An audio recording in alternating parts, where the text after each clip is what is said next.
Hi everyone and this is an ideal time मेरे लिए कि मैं ये वीडियो बनाऊं और आप तक ये बात पहुंचाऊं कि बाज़ार में हो क्या रहा है। क्योंकि मैं अगर बजट के पहले करता तो बजट के बाद बहुत बदलाव आ जाते, और बजट के एक दिन बाद भी करता तो ये जो ट्रेड डील हुई इसके बारे में हम लोग बात कैसे करते। और इन सब बातों को अब एकत्रित करके हम लोग समझ सकते हैं कि बाज़ार किधर है और कहाँ जाएगा। कई लोग ये तो जानते हैं कि मैंने जनवरी के महीने में एक कॉल लिया। कॉल मतलब बाज़ार पे कॉल लिया कि शायद जो बाज़ार बहुत ही तेज़ी में था, कई महीनों तक मैं बोल रहा था कि अच्छा होगा, वो अटक गया है और एक बेयर मार्केट में उतरने की शुरुआत कर रहा है। इसका कंफर्मेशन हम लोग को मिलता एक फाइनल डाउन लेग से, और ये हमें मिला बजट के दिन। बट बजट के दिन इस कंफर्मेशन के मिलते ही बहुत बड़ा उछाल आ गया। मंदी वालों को कटाने की पूरी कोशिश करी गई एक ट्रेड डील के अनाउंसमेंट के साथ। अब इसमें दो एस्पेक्ट हैं। एक तो है टेक्निकल एस्पेक्ट कि चार्टिकली ये गिरा, कंफर्मेशन आया, ऊपर आया, क्या आपका चार्ट्स पे बेयर मार्केट का व्यू बदलता है।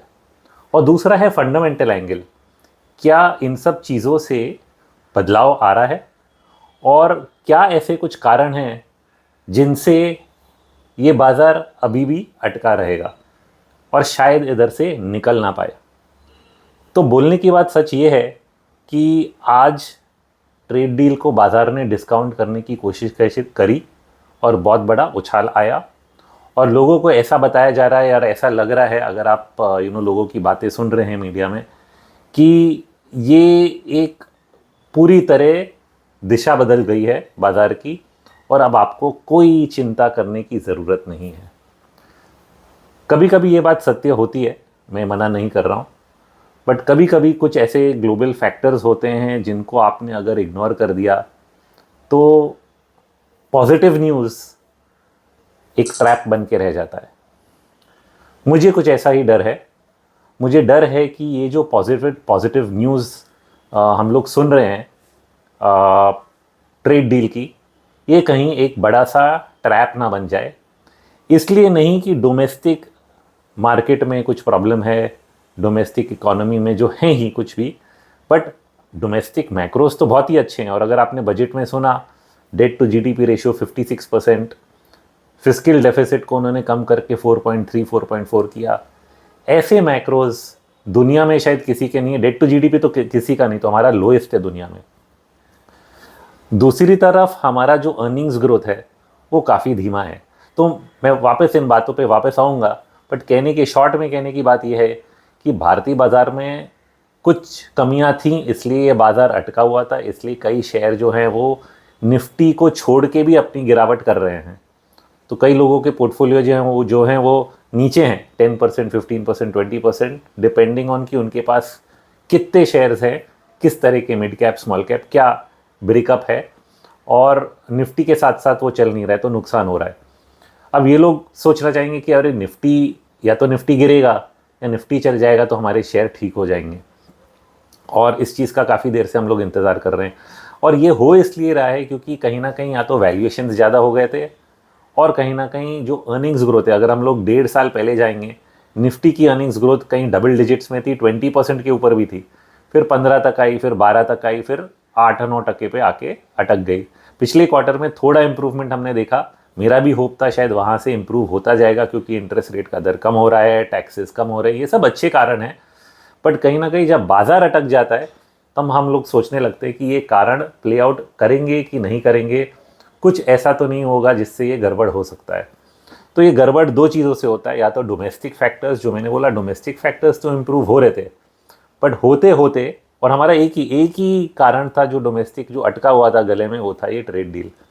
बट ये सब होते होते जो ग्लोबल फैक्टर्स हैं उनमें कुछ ऐसा बदलाव आया है और कुछ ऐसे रिस्क्स आ गए हैं कि शायद वो हमें इम्पैक्ट करें, और हम जिस तेज़ी की उम्मीद में बैठे हुए हैं, ट्रेड डील जो आखिरी चीज़ थी, जो हमारे यहाँ जो वीकनेस थी, उसके आने से जो सुधार आना चाहिए शायद वो आए ही नहीं, क्योंकि हम लोग ग्लोबल फैक्टर्स को अब इग्नोर कर रहे हैं।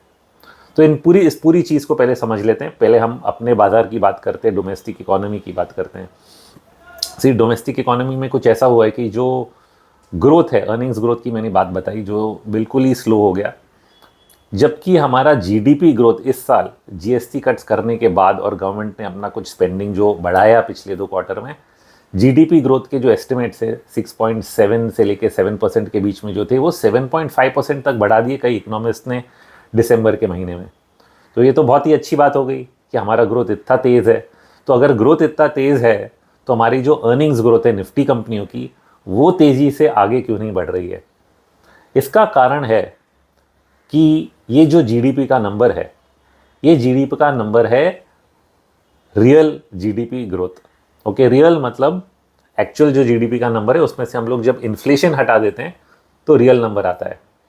बट आपकी जो कंपनी की अर्निंग्स ग्रोथ है वो रियल से नहीं निकल के आती है, वो आती है नॉमिनल से। मतलब आपको इन्फ्लेशन जोड़ के ही रखना है, उसमें से घटाना नहीं है।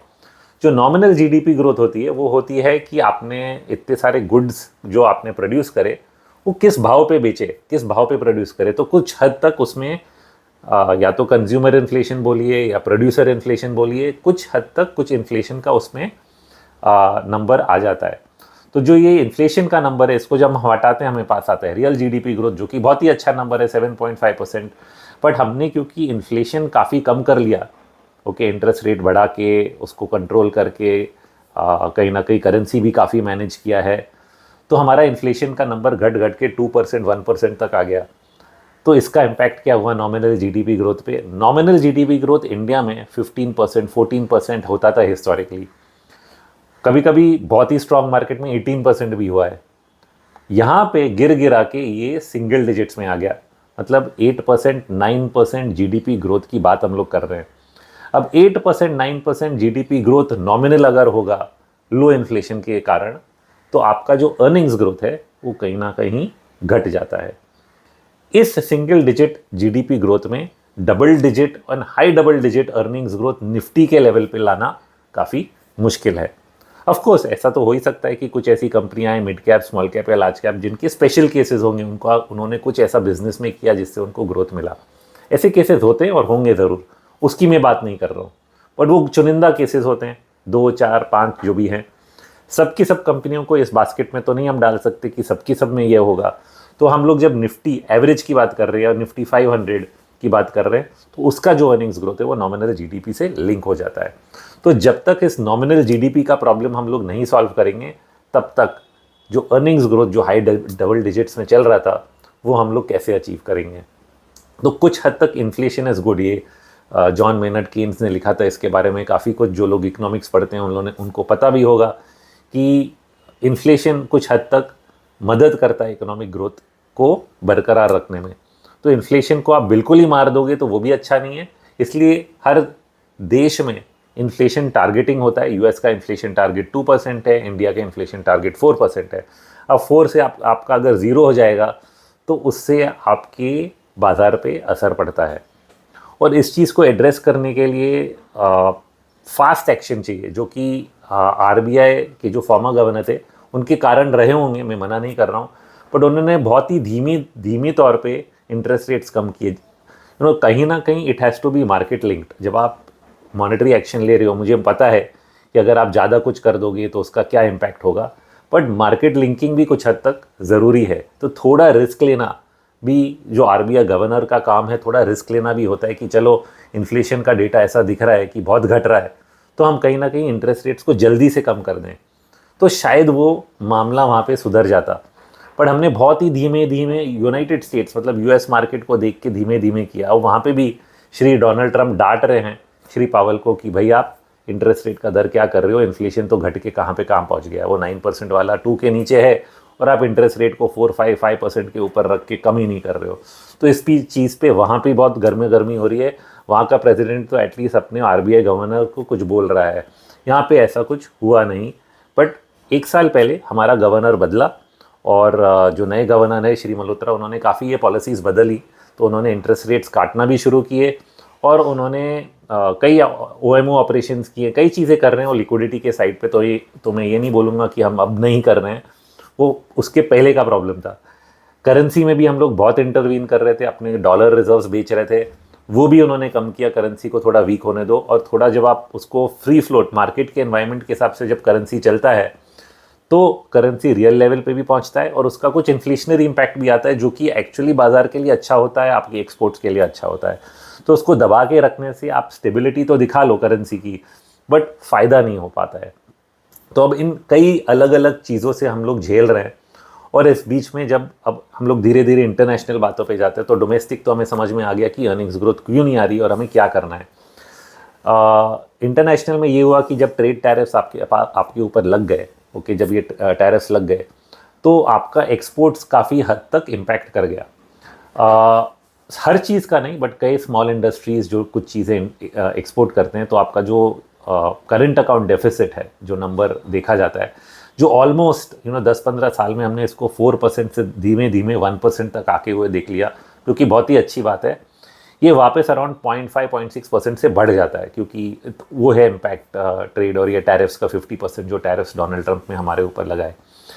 तो ये एक नेगेटिव इम्पैक्ट आ गया करेंसी पे वापस अलग ही जगह से।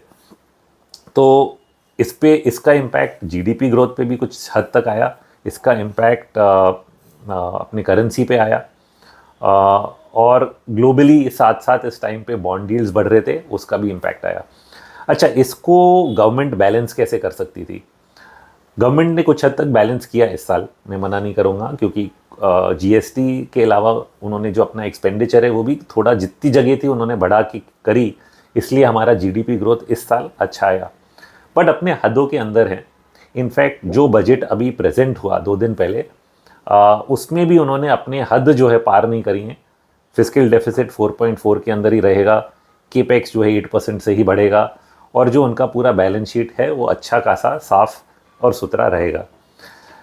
ये मैक्रो के लिए अच्छा रहता है, मतलब आपकी करेंसी पे प्रेशर कम हो जाता है, बॉन्ड डील्स पे प्रेशर कम हो जाता है, ये सब बातें ज़रूर हैं। परंतु नॉमिनल जीडीपी ग्रोथ जो है वो 2 तरीके से आ सकता है। या तो प्राइवेट सेक्टर को ऐसी उम्मीद लगे कि हाँ, भारतीय देश ऐसा ग्रो हो रहा है कि मैं खर्चा पानी करूं, और उस खर्चे पानी से जो नॉमिनल जीडीपी ग्रोथ है वो एक्सपैंड हो, डबल डिजिट्स में जाए और अर्निंग्स ग्रोथ आए। और दूसरा है कि अगर ये चीज़ नहीं हो पा रही है, क्योंकि कैपेसिटी यूटिलाइजेशन लेवल्स जो हैं भारत की बिजनेसेस के, इंडस्ट्री की, वो कई सालों से 70% के आसपास घूम रही हैं, they are not going up to 80-90%। तो प्राइवेट सेक्टर केपेक्स साइकिल जो है वो शुरू हो ही नहीं पा रहा है। तो इसमें मदद करने कौन आता है? Government of India. इन्होंने कई बार केपेक्स स्पेंडिंग कर करके मदद करी है। 2 साल पहले ऑलमोस्ट 28% से केपेक्स बढ़ाया था, उसके बाद उन्होंने कम किया, क्योंकि फिस्कल कंसोलिडेशन करने की भी ज़रूरत है। खर्चा जो उन्होंने कोविड में किया था उसको कम करेंगे तो ही डेट टू जीडीपी कम होगा, और ये इन्होंने ज़रूर अचीव किया है, क्योंकि जैसे उन्होंने बजट में बोला डेट टू जीडीपी 56%, मतलब 60% से भी कम आ गया। ये तो तारीफ़ करने वाली बात है, क्योंकि दुनिया में सबसे कम डेट टू जीडीपी भारतीय देश का आ गया। इसका काम कब आएगा मैं बाद में बोलता हूँ। तो ये तो चीज़ हमने कर ली, और इस बजट में भी हमने जब बैलेंस रखा है अपना बजट, तो इसका मतलब है हम ज़्यादा खर्चा पानी इतना भी नहीं करेंगे कि हमारी नॉमिनल जीडीपी ग्रोथ जो है शायद वापस डबल डिजिट्स में ना जा पाए। इवन दो हम लोग नॉर्मल जो जीडीपी अपना टारगेट है 6.8-6.7% का जो गवर्नमेंट देगी वो तो अचीव हो जाएगी, बट नॉमिनल वाली जो है वो अचीव हो पाएगी कि नहीं, वो एक बहुत बड़ा सवाल हमारे मन में रह जाता है। सो इसको हम लोग फिर कैसे डील करें? तो ये भी आंसर हमें नहीं मिला, बट धीरे धीरे पिछले 2 क्वार्टर्स में डोमेस्टिक साइकिल कुछ इम्प्रूव तो ज़रूर हुई, क्योंकि जैसे मैंने बताया कि जो नए गवर्नर है उन्होंने इंटरेस्ट रेट्स के दर कम करे। अब जब आप इंटरेस्ट रेट के दर कम करते हो तो प्राइवेट सेक्टर जो हो बोरोइंग करता है, तो जो क्रेडिट ग्रोथ है सिंगल डिजिट से वापस डबल डिजिट्स में आने लगी। तो क्रेडिट ग्रोथ अगर हो रही है, लोग पैसा बैंक से लेके इन्वेस्ट कर रहे हैं, तो कहीं ना कहीं वो मोमेंटम बिल्ड होना ज़रूर शुरू हो गया है। इसलिए बहुत सारा होप है। आप जितने लोगों को आज सुन रहे हो ट्रेड डील के बाद जो कह रहे हैं कि ये बाज़ार अब बुरे समय से बाहर निकल के अच्छे समय की तरफ जा रहा है, वो इसीलिए कह रहे हैं कि कुछ ऐसे ग्रीन शूट्स जो हैं वो उनको दिख रहे हैं। बट प्रॉब्लम ये नहीं है। अब मैं आता हूँ असली प्रॉब्लम का, क्यों ये ट्रेड डील एक पॉजिटिव अनाउंसमेंट जो है तेजोड़ियों के लिए, बुल्स के लिए जो तेज़ी करते हैं, उनके लिए ये एक ट्रैप, फंसने वाली जगह बन सकती है। अब यहाँ पे टेक्निकल स्ट्रक्चर और मैक्रो पोजीशन जो है, और ग्लोबल मैक्रो में, सिर्फ डोमेस्टिक की बात तो हमने कर ली, ग्लोबल पोजीशन जो है इसको समझने की ज़रूरत है। और इस चीज़ पे कई लोग का जो नॉलेज है वो काफ़ी कम होता है। इसलिए मैं इसके बारे में आपको विस्तार में समझाऊंगा ज़रूर। मैं एक रिपोर्ट लिखता हूँ, इसका नाम है लॉन्ग शॉट रिपोर्ट। इस चीज़ में ये मैं डिटेल करता हूँ स्ट्रैटेजी के साथ कि आप पोर्टफोलियो को हेज कैसे कर सकते हैं, क्या एक्शंस लेना है, सोना चांदी का बाज़ार कैसे चलेगा, अलग अलग बाज़ार, और किस चीज़ों का क्या असर हो रहा है। जो मैं समझा रहा हूँ उसको चार्ट्स के साथ, डेटा के साथ वहाँ पे मैं लिखता हूँ। तो इंडिया चार्ट्स ऐप अगर आपने कभी इस्तेमाल नहीं किया है तो ज़रूर उसका इस्तेमाल करें। और मेरे डेली अपडेट्स हर इन माइक्रो, मतलब जो ये बड़े फैक्टर्स हैं उनको डेली बेसिस पे हम लोग ट्रैक करते हैं, और जो उनमें चेंजेस हैं उनके बारे में मैं लिखता हूँ 2-4 लाइन में, तो आसानी से आपको समझ में आ जाता है कि क्या हो रहा है। बट जो बड़ा पिक्चर है वो समझना ज़रूरी है, इसलिए मैं डिटेल्ड वीडियो आज कर रहा हूँ कि आप इसको पूरी तरह समझ पाएँ, ताकि जब मैं डे टू डे जो लिखता हूँ थोड़ा बहुत वो उन्हीं चीज़ों में से थोड़ा बहुत मैं शेयर करता हूँ सोशल मीडिया पे जो आप देखते हैं, और उससे आपको भी थोड़ा बहुत समझ में आता है कि मैं किन चीज़ों को ट्रैक कर रहा हूँ। सिर्फ भारतीय बाज़ार और डोमेस्टिक मैक्रोज नहीं, बट ग्लोबली भी कई चीज़ों को, कमोडिटी साइकिल है, करेंसीज़ हैं, ये सब के समझ से हमें पता चलता है कि हो क्या रहा है। तो अब हो क्या रहा है ये है सेंट्रल बात, हो क्या रहा है। जनवरी में हमारा बाज़ार जो है वो धीमा पड़ गया, ऐसे समय पे जब पिछले 12 महीनों में ग्लोबल मार्केट्स में जमकर तेजी हुई है, स्पेशली इमर्जिंग मार्केट्स में। तो ये एक ऐसा समय था, और मैंने इसके बारे में लिखा भी था कि इमर्जिंग मार्केट जो हैं वो यूएस को आउट परफॉर्म करेंगे। रेशियो चार्ट्स को स्टडी करके, प्लॉट करके मैंने 6-7 महीने पहले इसके बारे में लिखा था। बट ऐसा हुआ कि भारत ने इसमें पार्टिसिपेट नहीं किया, क्योंकि जो ट्रेड डील्स थी जो नहीं हुई, हमारा बाज़ार जो है ग्लोबल मार्केट्स के साथ साथ चल नहीं पाया। अब एक साल में कई ऐसे मार्केट्स 60%, 70%, 100% भी ऊपर आ गए हैं। ताइवान, कोरिया, सिंगापुर, ब्राज़ील, ये बाज़ार, Brazil I think almost double हो गया। आई थिंक ताइवान भी 60-70% ऊपर हो गया। ओके, कोरिया भी ऐसे ही कुछ उसने किया। तो कई बाज़ार जो हैं काफ़ी हद तक ऊपर आ गए। बट हर चीज़ की एक लिमिट होती है। अब 100% कोई चीज़ अगर ऊपर हो गई है तो और 100% तो नहीं होगी वहाँ से।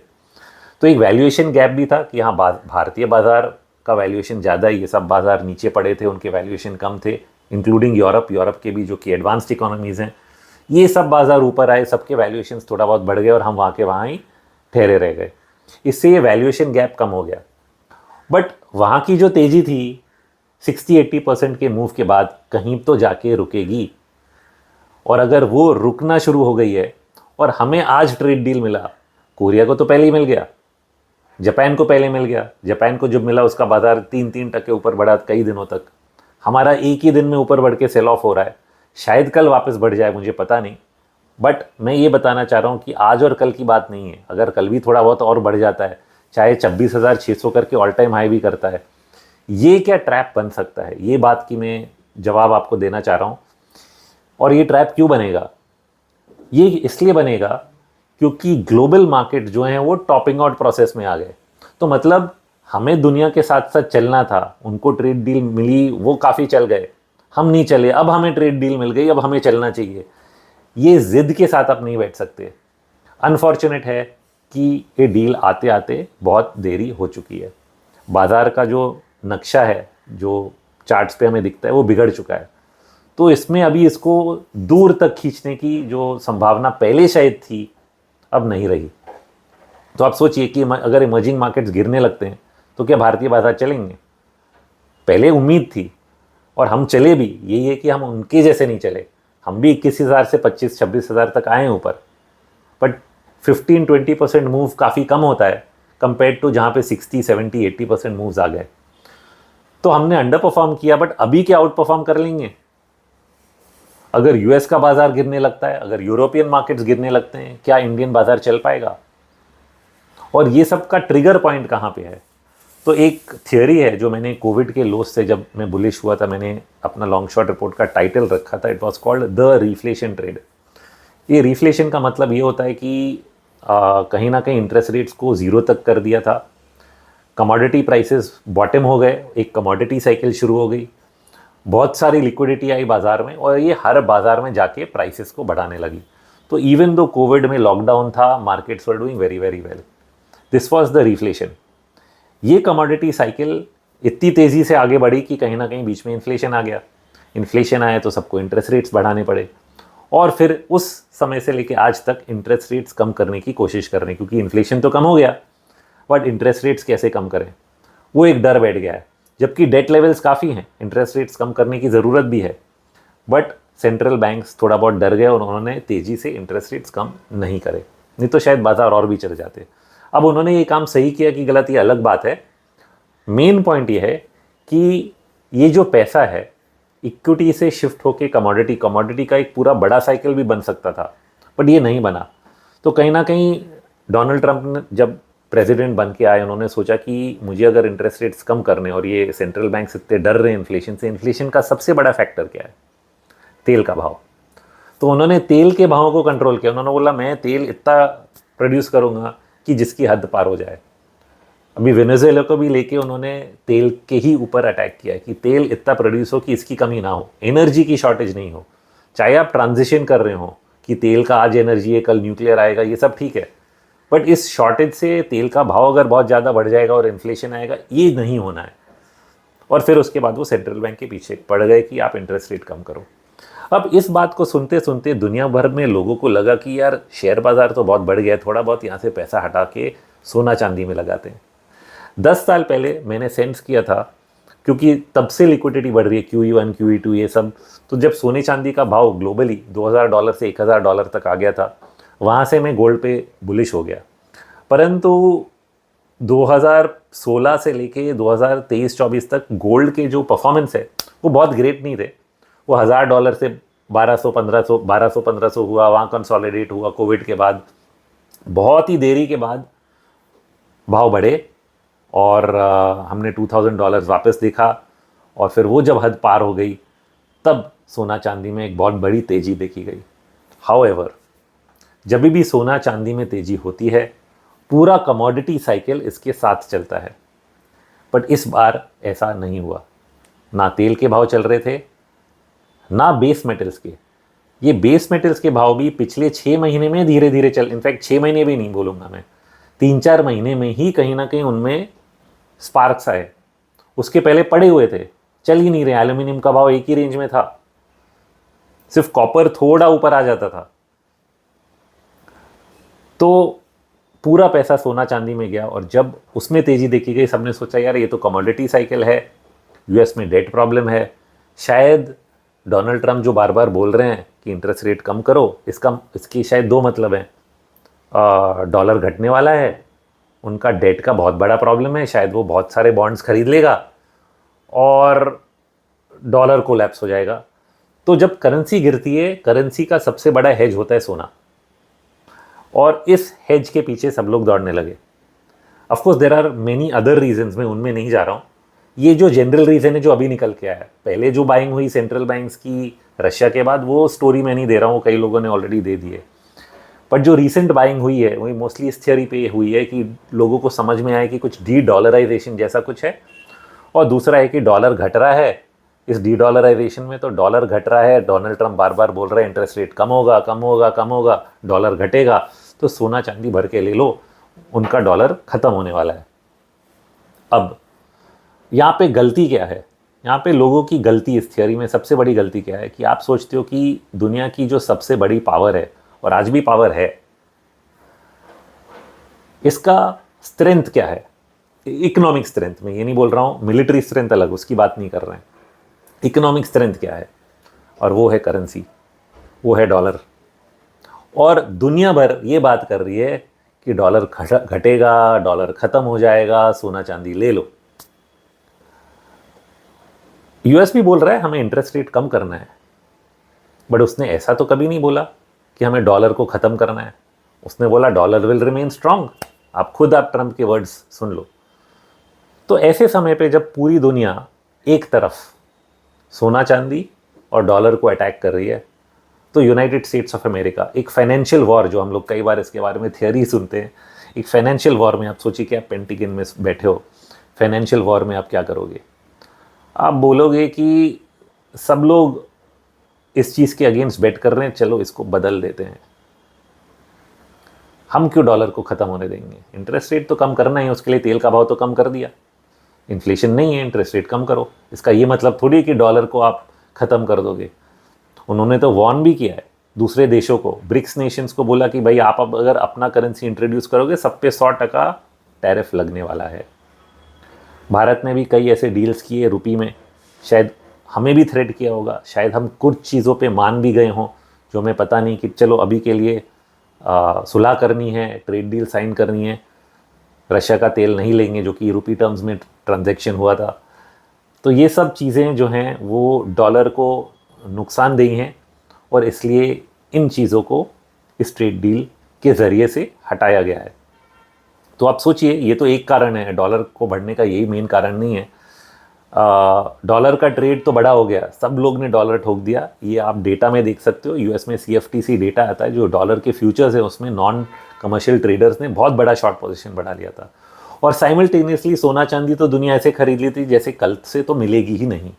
ओके, और ऐसे अफवाहें भी फैला दिए थे कि चांदी है ही नहीं। ओके, बट आपने अगर कमोडिटी साइकिल्स की हिस्ट्री पढ़ी है, इसमें एक ही सत्य है कि जिस दिन लोग ये बात करने लगे कि कल से ये कमोडिटी नहीं मिलेगी, उस साइकिल का वो अंत है। इनफैक्ट लोग कॉपर खरीदने लगे, कॉपर के बार खरीदने लगे जैसे कि कल से कॉपर ही नहीं मिलेगा। अब मैं जानता हूँ कॉपर का डिमांड कितना है, शॉर्टेजेस हैं, और अगर ईवी डिमांड, आप ईवी इसको करते जाओगे तो कितनी शॉर्टेज होगी। बट ये सब चीज़ गवर्नमेंट भी जानती है और वो भी कंट्रोल करती है कि कितना ईवी सपोर्ट दे। ईवी तो एक ही चीज़ पे चल रही है, गवर्नमेंट के सपोर्ट पे। गवर्नमेंट देती है सब्सिडी, तो आप ईवी को सस्ता करके लोगों को बेचते हो। अगर वो सब बंद कर देगा, सपोर्ट बंद कर देगा, तो आप वापस तेल के गाड़ियों पे आ जाओगे। तो ये तो एक बैलेंस है जो गवर्नमेंट बनाएगी ताकि वो इंश्योर करे कि ऐसे शॉर्टेजेस ना हो जिसमें कि काम ही ना हो सके। ओके, और तब तक फिर एक न्यूक्लियर एनर्जी के तरफ, सोलर पावर की तरफ भी ट्रांजिशन हो रहा है। So there many things that are happening एक and at a certain pace, ऐसे पेस पे कि इट इज़ लॉजिकल। एक समय था लोग कहते थे तेल ही नहीं होगा 10 साल में, हो गया तेल। अब कितना तेल चाहिए बोलो। तो ऐसी बातें होती हैं, ऐसा नहीं कि तेल का भाव इन्फ्लेशन में नहीं बढ़ सकता, वो एक अलग कारण है। बट जब शॉर्टेजेस की बात होती है और लोग कहते हैं कि ये नहीं मिलेगा, तब उस चीज़ का अंत आता है। और ऐसा ही एक अंत जो है वो हमारे सामने खड़ा है। मुझे लग रहा है सोना चांदी, जो 1 महीने पहले मैं बोलता कि शायद करेक्शन ही होगा, अब मैं बोल रहा हूँ करेक्शन नहीं है, टॉप हो गया है।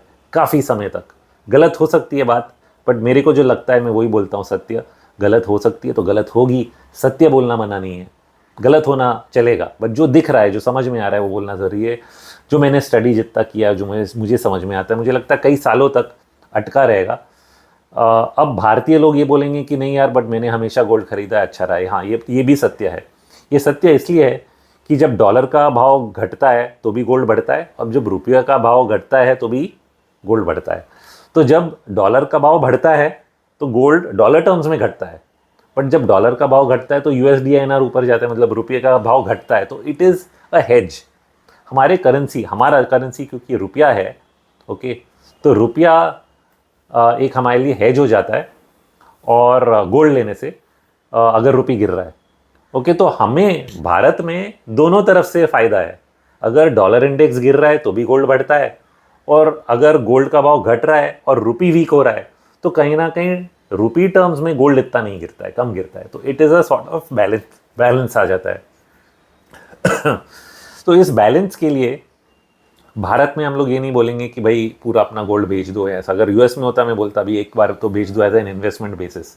बट इन्वेस्टमेंट और घर में सोना चांदी रखने अलग बात है। जो लोग ज्वेलरी खरीदते हैं वो तो कोई नहीं बेचने वाला है। पर अगर आपने इन्वेस्टमेंट एलोकेशन किया है तो वो ज़रूर शिफ्ट करना ज़रूरी है कि आप कम कर लो, क्योंकि यहाँ रिटर्न कम आएगा। अब लोग मुझसे पूछेंगे रिटर्न कम आएगा तो मैं पैसे कहाँ पे डालूं, और इक्विटी का तो मैंने केस बताया कि ये ट्रैप बन रहा है, जिसके लिए मैं ये सब समझा रहा हूँ। तो कहाँ पे डालें ये एक अलग सवाल हो जाता है। ये है कि रिटर्न कम होगा, बट अगर आपको करेंसी से ही हेज रहना है कि करेंसी रुपया गिरेगा उससे हेज रहना है तो ठीक है, रुपी टर्म्स में सोना चांदी रखिए। डॉलर टर्म्स में इतना फ़ायदा नहीं होगा, मतलब घट भी सकता है। तो मेन प्रॉब्लम ये हुआ है कि डॉलर घट के ऐसे सब पॉइंट पे आ गया कि जहाँ से अब डॉलर नहीं घटेगा। डॉलर का भाव यूएस के इंटरेस्ट में कि वो उसको स्ट्रॉन्ग करे। वो स्ट्रॉन्ग होता तो सोना चांदी का भाव कम होगा। ये भी उसके इंटरेस्ट में कि लोग जो हैं डॉलर के अगेंस्ट बेट नहीं करेंगे। और अगर जनरली कमोडिटी प्राइसेस धीमी रहेंगी तो इंटरेस्ट रेट का दर उसको जो कम करना है वो कम कर लेगा और उसको फ़ायदा होगा, क्योंकि उसका जो बोरोइंग लेवल है वो काफ़ी हाई है and he needs that, he needs to finance his debt and bring interest rates down. तो इसी कारण से मुझे लग रहा है कि जैसे ये अनाउंसमेंट हुआ, नए फेड गवर्नर का अनाउंसमेंट हुआ फ्राइडे को, 2-3 दिन पहले, राइट, और फ्राइडे को जब ये अनाउंसमेंट हुआ इमीडिएटली डॉलर ऊपर भागा, सोना चांदी में नीचे के सर्किट्स लग गए, मल्टीपल सर्किट्स। क्यों? लोगों को समझ में आया कि ये जो नया गवर्नर है ये रेट शायद काटे ना काटे डॉलर को स्ट्रॉन्ग करने वाला है, ये डॉलर वीक वाला आदमी नहीं है। और इस डर से लोगों ने अनवाइंडिंग शुरू कर दी। जो उन बेट्स ले रहे थे लोग, वो बेट्स गलत पड़ गए। तो ये तो जानकार के किया ना, यूएस थोड़ी चाहेगा कि हमारा सब उठ जाए। तो उन्होंने सही आदमी को सही समय पे बैठाया जब सब लोग डॉलर के अगेंस्ट और गोल्ड लेके उनके अगेंस्ट बैट कर रहे थे। तो ये एक प्रॉब्लम उन्होंने अपनी सॉल्व कर ली। ओके, बट इसका मतलब क्या है? जो कमोडिटी साइकिल पे हम लोग सोच रहे हैं इतना कि कॉपर का भाव बढ़ेगा, ये बढ़ेगा, और वो सब सोना चांदी से लिंक्ड है, तेल से लिंक्ड है, ये पूरा जो साइकिल है ये कहीं ना कहीं घूमने लगा। ओके, तो इसके घूमने का, सी whenever you have a strong dollar, जब डॉलर स्ट्रॉन्ग होता है सिर्फ कमोडिटीज़ पे इम्पैक्ट नहीं आता है। ये जो डॉलर 2 साल से घट रहा था, इस बीच में इमर्जिंग मार्केट्स ने सबसे बढ़िया परफॉर्मेंस दिया, क्योंकि पैसा जो है नॉन यूएस एसेट्स में जाता है। Emerging markets, emerging market bonds, emerging market currency, सब करेंसी स्ट्रांग हुए, सिर्फ इंडियन नहीं हुआ है। हमारी अलग प्रॉब्लम हो गई क्योंकि हम सुलझा नहीं पाए, बट ये सब में फ़ायदा हुआ, ये सब मार्केट्स ऊपर गए। और ये ट्रेड जो है वो अपने अंत पे आ गया है, क्योंकि अब डॉलर बढ़ने लगा है। तो ये मेन पॉइंट है कि जब डॉलर अब बढ़ने लगा है, इमर्जिंग मार्केट परफॉर्मेंस घटेगा, emerging market currencies bonds pressure में आएंगी। और इस बीच में हमने अब जाके ट्रेड डील करी है, तो हमें जो फ़ायदा होना था जब एनवायरनमेंट हमारे साथ था वो फ़ायदा हमें मिला नहीं। अब हम सोच रहे हैं ट्रेड डील मिल गई, मार्केट जो है यहाँ से 30% बढ़ जाएगा, नहीं बढ़ने वाला है। और अगर बढ़ने के संकेत आएंगे तो मैं भी अपना ओपिनियन जो है बदल लूँगा। हमारा काम है बाज़ार में रहना, बट आज के तारीख में शायद जल्दबाजी हो जाएगी ये चीज़ करना। तो ये मेन पॉइंट था मेरा एंड में कि ये ट्रैप क्यों बन रहा है, क्योंकि ग्लोबल जो एनवायरनमेंट था, मैक्रोज जो है वो भी बदल गए, और भारत में नॉमिनल जीडीपी ग्रोथ जो है वो इस तरह के बजट से आना थोड़ा मुश्किल है। प्राइवेट सेक्टर पे काफ़ी प्रेशर आएगा कि वो इन्वेस्टमेंट करे और चीज़ों को आगे लेके जाए। हो सकता है वो सब, बट समय लगेगा, और समय जो है वो हमारे अगेंस्ट जाता है। अच्छा, एक और चीज़ हो रही है, मैंने बात करी कि यूएस इंटरेस्ट रेट कम करना चाहता है, हम भी इंटरेस्ट रेट कम कर रहे हैं, बट बिलो द सरफेस एक चीज़ हो रही है और इस पे भी ध्यान देने की बहुत ज़रूरत है। आपने सुना भी होगा कुछ, जापान की करेंसी गिर रही है, और जापान की करेंसी जब गिर रही है उसका बॉन्ड यील्ड भी बढ़ रहा है। उसके बॉन्ड यील्ड के बढ़ने के पीछे German bond yields, British bond yields कल कम हुए, मुझे देखना है कि क्यों। ब्रिटिश, जर्मन बॉन्ड यील्ड्स भी बढ़ रहे हैं, यूएस बॉन्ड यील्ड्स भी बढ़ रहे हैं, इंडियन बॉन्ड यील्ड्स भी बढ़ रहे हैं। इनफैक्ट ये बजट के बाद भी कुछ लोगों ने बोला बोरोइंग थोड़ा सा ज़्यादा होगा तो बॉन्ड यील्ड थोड़ा बढ़ गया। ये बॉन्ड यील्ड जो बढ़ रहे हैं, जबकि हम कह रहे हैं कि कटना है, okay, central banks interest rates काट रहे हैं पिछले 6 महीने से, फिर भी बॉन्ड यील्ड्स बढ़ रही हैं। This is an unusual pattern, और ये पैटर्न जो है ये भी एक मैक्रो रिस्क है। तो इवेंचुअली रेट्स कट होंगी, बॉन्ड यील्ड्स कम आएंगी, बट अभी तो नहीं हो रही हैं, ओके। और अभी अगर नहीं हो रही हैं तो ये एक सिंगुलर एडिशनल कारण भी हो सकता है। आपका अगर डॉलर भी बढ़ रहा है और बॉन्ड यील्ड्स भी बढ़ रही हैं, ये पूरे इकोनॉमी को कहीं ना कहीं स्लो कर देती हैं, क्योंकि then you are not able to borrow at lower rates. Central bank rate कम कर रहा है, बट बैंक आपको कम में दे नहीं पा रहा है, क्योंकि उसका कॉस्ट ऑफ बोरोइंग ज़्यादा है। इंडिया में तो ये चीज़ हम जानते हैं, यूएस में इतना स्टडी नहीं करता हूँ कि उसका कॉस्ट ऑफ बोरोइंग बैंक्स का क्या है, बट ये this is a standard problem. तो if your cost of borrowing is high, आप सस्ते लोन कैसे दोगे?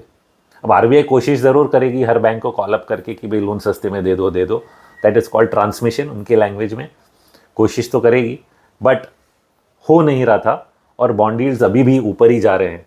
तो this is one of the risks, rising bond yields, rising dollar, falling commodities, emerging market cycle. ये सब unfortunately along with the timing of the trade deal is a sort of trap.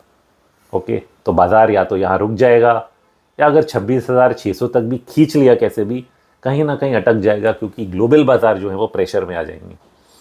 और ये risk जो है इसको संभालना अगले 6-12 महीने के लिए थोड़ा ज़रूरी है।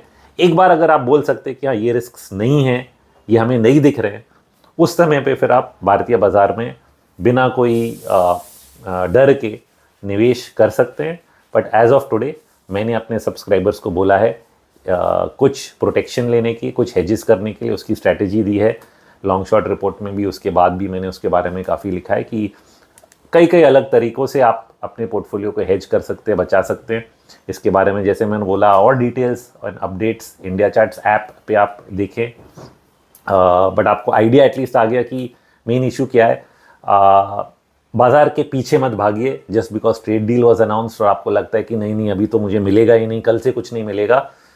वो एक बहुत ही गलत इन्फॉर्मेशन है, गलत बात है। अगर आपको ऐसा बोला जा रहा है कि बस अब कल से कुछ नहीं मिलेगा, सब ले लो, फंसने का मामला है।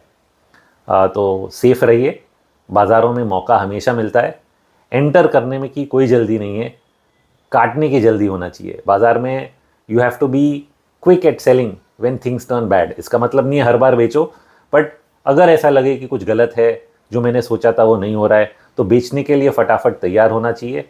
लेने का काम आप कभी भी कर सकते हो, फोमो में कभी आने की ज़रूरत नहीं है। The fear of missing out is the worst kind of fear.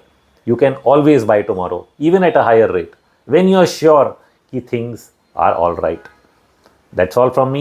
Hope you enjoyed this session and look forward to seeing you all use the India Charts app and join us on India Charts Research Services, ताकि आप इन सब चीज़ों को track कर सकें day to day basis, week to week basis, with the weekend with India chart session जो हम लोग हर वीकेंड पे पूरा एनालिसिस इन सब चीज़ों का करके आपके सामने रखते हैं। उससे आपका सोच विचार का जो मामला है वो क्लियर हो जाएगा। Thank you.